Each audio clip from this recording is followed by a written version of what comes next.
look, we can do this the easy way or the hard way.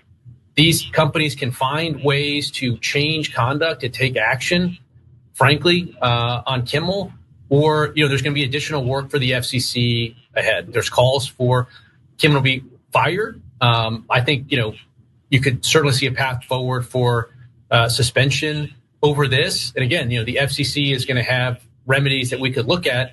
And again, we may ultimately be called to be a judge on that.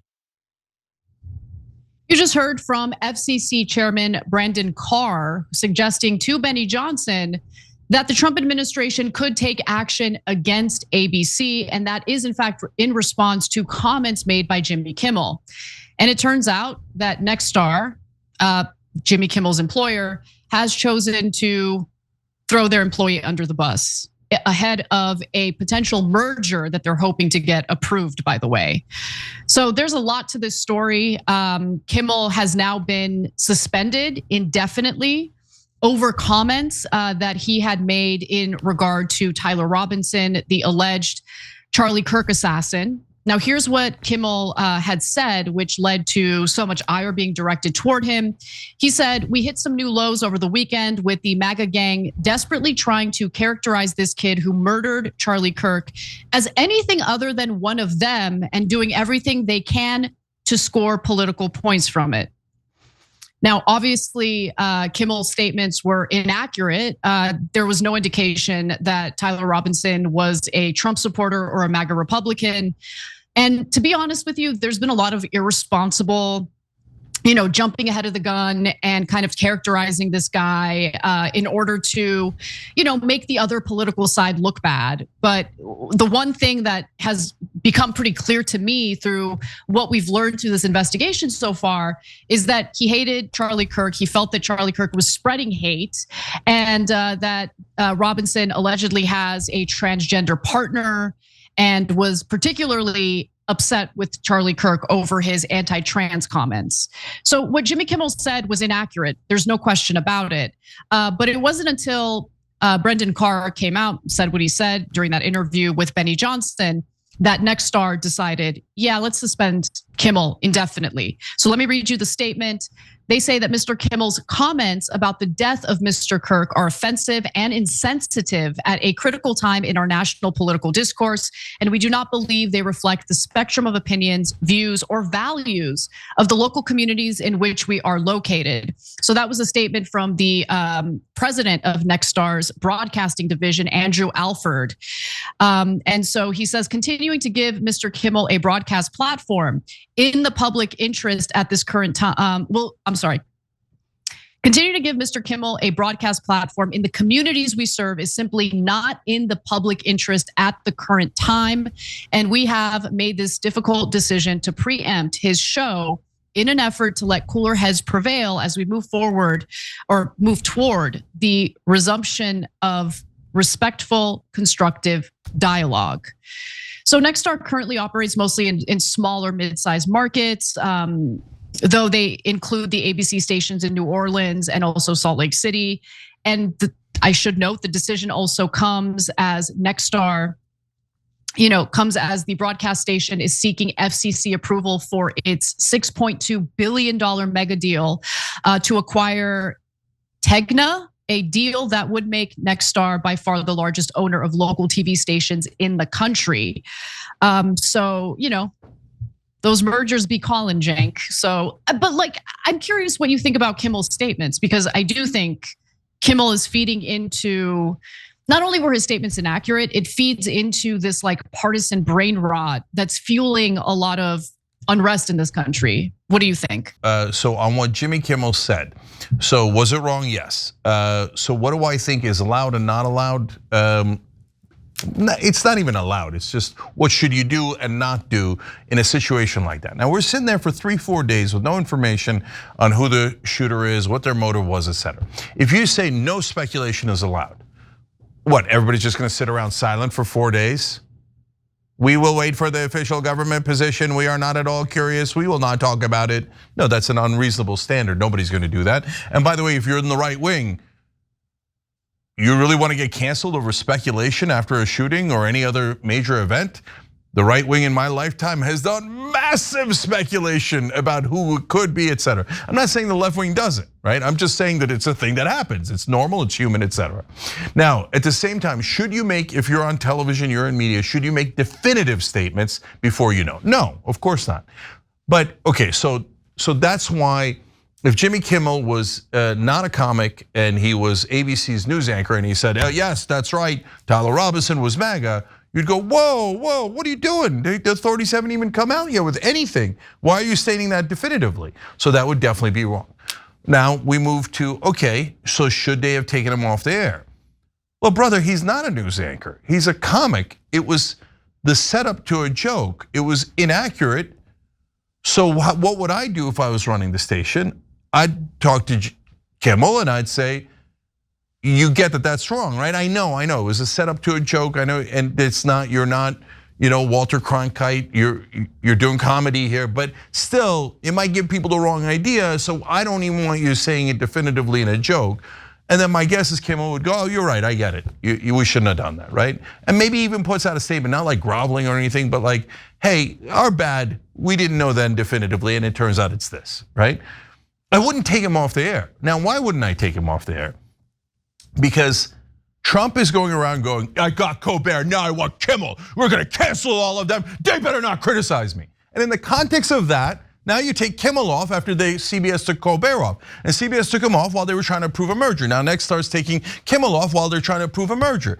This looks terrible, and it is terrible. And by the way, as we talked about on Tucker Carlson's show last night, and we've talked about in every context here, if there's one thing that Charlie Kirk stood for, it was freedom of speech. Now, if you're on the left, you say, I don't really believe that he meant to, etc. It doesn't matter, guys. That was his defining issue, and the right wing 100% believes that is his defining issue.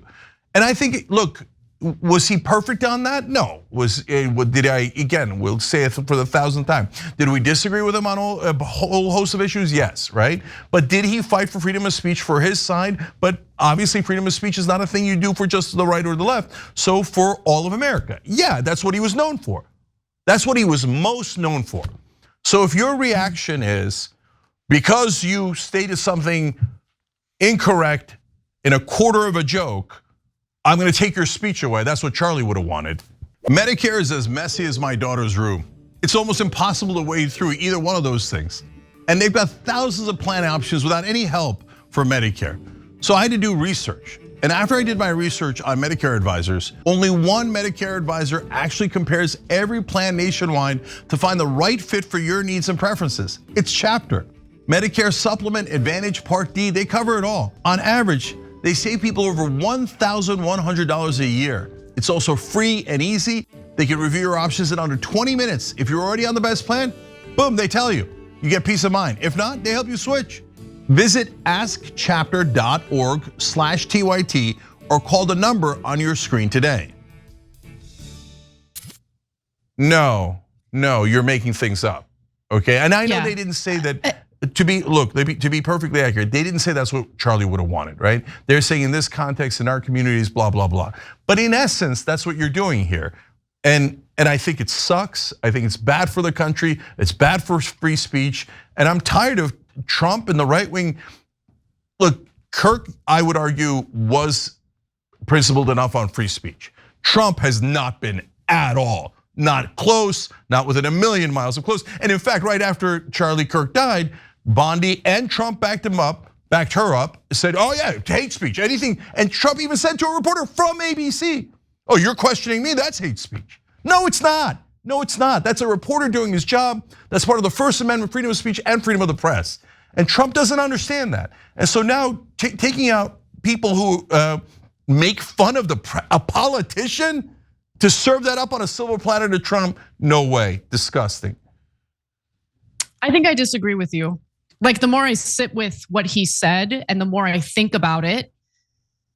Look, guys, I mean, you have to consider, even if you loathe Charlie Kirk, put your shoes in the shoes of conservatives who saw one of their, top influencers, someone who had a tremendous amount of clout on the right wing, he gets assassinated. And so to make a declarative statement and pin the blame on the very people who are grieving the loss of Charlie Kirk before you have any evidence is, yeah, it's offensive. It's irresponsible. I get that he's a comic, so I guess we should hold him to a lower standard, I guess. But my problem with it is it keeps feeding into, that divide. And it's all about like, oh no, it's your fault. It's the left's fault. It's the right's fault. It's just like this endless race to the bottom over which party sucks more. And I saw this happen with cable news too, where before we had any information about the suspect, before a suspect was even apprehended, every debate, every conversation was about left-wing ideology. Now, keep in mind, it does appear that Tyler Robinson's motive was he didn't like what Charlie Kirk had to say about transgender people, and he felt that Charlie Kirk was spreading hate. But this is before we even had those details about Tyler Robinson. And so it's just, can we wait? And more importantly, why is it more important to pin the blame on your political opponents as opposed to taking note of where we are as a country right now and how dangerous this situation really is as we move forward? I guess my point is rather than quelling violence, tension, the constant blame game, he kind of fed into it before we had the details about what Tyler Robinson actually believes. So Anna, look, the part I agree with you on is, can we cool it? So to your point, I saw a poll today that more people believed that Tyler Robinson was on the right than the left. So until recently, obviously now it's all over the news, right? And that's just totally wrong, right? And why did they believe that? Because so many people immediately, and yes, obviously on the left, jumped out and said, oh, he was probably MAGA, he was a groyper, he was this. Now we speculated on the show, we gave you a range of options, right? I said, these people are saying this, this, and this, but we don't know yet, right? That's what I think is the right thing to do. So other people jumped in and said, oh, we're sure he's on the right. Okay, so that's a problem. But Jimmy Kimmel said it as a quarter of a freaking joke. So now I think, to your point about shoe on the other foot, right? Okay, if Greg Gutfeld had made the similar joke, would I say, that's it, Greg Gutfeld, I can't believe you made a joke. An inappropriate joke was a quarter incorrect statement. That's it, get Greg Gutfeld off the air. A, I wouldn't say it. B, no one would say it. C, there's absolutely no chance in the world that would happen. So now we're gonna take off everyone on the left, the center, anyone who isn't right wing, but the right wing gets different rules. So Gutfeld can say whatever he wants, everybody can say whatever they want on the right. And there was massive speculation. And Anna, let's be honest, were there right wing hosts, were there right wing media who were all saying from second one, leftist? Now they didn't know either. Now it turned out it was a leftist. And what my point is, I'm not. We don't know if he's a leftist. We know that. Hold on, let me finish the point real quick. I'm not blaming the right wing for speculating that the shooter was on the left, because I get it, Charlie Kirk was on the right. So it's normal to think that the shooter was on the left, as someone who opposes him so much they don't want to shoot him, right? But they didn't know either. So are we suspending all of them? Are we firing all of them? No, it's a double standard. And who's the double standard applied to? The enemies of the president. Let's be honest. Yeah, and by the way, I don't believe for a second that Nextstar's motivating factor here was that they were aggrieved by what Kimmel had to say. I actually think the fact that the FCC needs to approve the merger that they so desperately want is the bigger factor here. And I find that particularly gross. But, I guess my point is the left has always seen itself as people who operate at a higher standard than the right. They don't roll around in the mud the way the right wingers do. They don't jump the gun when it comes to these shootings and pin the blame unfairly on the other side. But I guess what I've seen with, partisans, like hyper partisans on the left who are like just constantly enraged by Donald Trump, the entirety of their politics seems to be, guided by that hatred for Donald Trump. And I get it, but sometimes it clouds your mind and it leads to you making decisions under not the best judgment. So I think it was wrong for him to pin the blame on the right. Again, I'm just gonna repeat that. But I also think that what the Trump administration is doing in regard to retaliating against any reporting or press that he doesn't like is also a serious issue. I just don't know if the Jimmy Kimmel example is the best example. I mean, he's catching feelings over a comic, man. If Joe Biden did this and said, I demand every comic who criticizes me be taken off the air, otherwise I won't approve mergers. People would have said, what a tyrant, what a ridiculous, thin-skinned loser, right? Trump does it, and we're like, oh, well, I mean, he did get a quarter of a joke wrong. No, we would never apply that standard to Gutfeld. And so I no, and Anna, to your point, I get it. Can you find someone in media that has a deeper loathing of the mainstream media than I do? And so are there whole fake pretenses of like, oh, we are the truth, we are reality. Meanwhile, they're framing everything for status quo is great, politicians are great, corporations are great, etc. We've broken that down thousands of times on the Young Turks. But we have to have the same principles that apply to everyone. So that goes to your point, they should be more careful, especially if they're gonna talk down their nose at people. I totally agree with that, right? But at the same time, taking them off the air for this type of microscopic infraction, and we know why they're doing it, to placate an out of control president who hates freedom of speech. So no, I hate this decision. I think it's totally wrong. I've got to read one comment here because they made such a good point that I forgot to make in the last story. One of our members on TYT.com, next TYT reporter, wrote in, I don't care about the opinions of the company. Once the FCC gets involved, it's the government. The government policing speech is a violation of the First Amendment. Thank you for being part of the show. I love that we do the show with the members. I should have made that point earlier. That is the most important point. When the government gets involved and says, okay, well, we don't like what Jimmy Kimmel's jokes. No, that's a violation of the First Amendment. If the company wants to make a decision, as other members wrote in, for their bottom line, that's up to them. But when the government says what is allowed and not allowed, massive violation of the First Amendment. Totally agree. Every time you ring the bell below, an angel gets his wings. Totally not true, but it does keep you updated on our live shows.